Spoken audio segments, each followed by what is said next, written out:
Saan ka galing? Ba't ang tagal mong nakabalik? Nagpalista ako sa barangay kasi may libre ngayon sa barangay. Ano bang libre yan? Dapat pinalista mo rin ako. Sayang yung libre. Bakit? Magpapatuli ka rin ba? Akala ko naman kung anong libre yan. Tsaka bakit mo naisipang magpatuli? Di ba nga, yun ang gusto mo noon pa? Ngayon ka pa magpatuli kung kailan hindi natatayo? Sa dagat ka pa tumira, tinubuan na ng talabayan. Paano kasi niyaya ko ni kumpare? Kasi magpapatuli rin pala siya. Naku, naisahan ka ni kumpare. Bakit mo naman nasabing isahan ako ni kumpare? Isabay nga kami mamaya magpatuli. Kaming dalawa nakalista ron. Hindi yun magpapatuli si kumpare. Kasi tuli na yun. Nagpapatawa ka. Mas alam na alam ko kasi kanina lang magkausap kami. Naku, sinasabi ko sa'yo.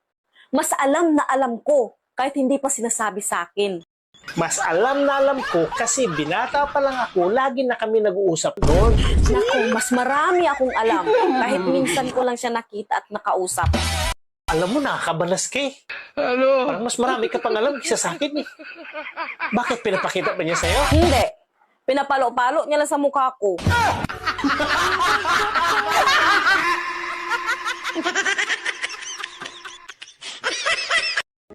May babalikan pa ba ako?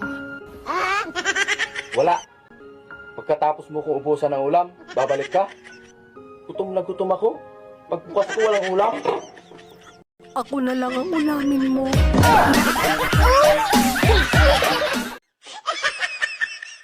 Han, kumusta yung check-up natin sa doktor ng isang araw? May result na ba? Ang alin doon, Han? Kasi nga, gusto kong mabuntis ka na. Kaya nagpa-check up tayong dalawa sa doktor.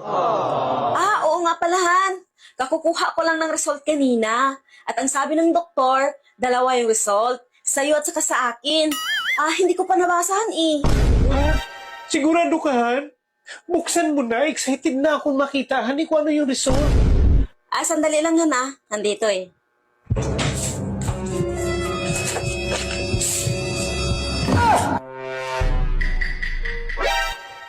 Han, bakit? Sabihin mo na kasi. Naku, Han! Ang gusto mo!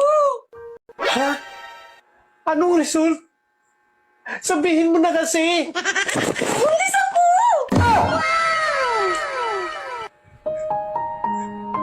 Salamat, natupad na talaga yung pangarap ko. Ano, yung isa, ano yung result? Han, bakit? Binibitin mo naman ako eh. Magkulaps ako sa'yo sa sobrang excited at tuwa. Ha? Sabihin mo na. Baog ka!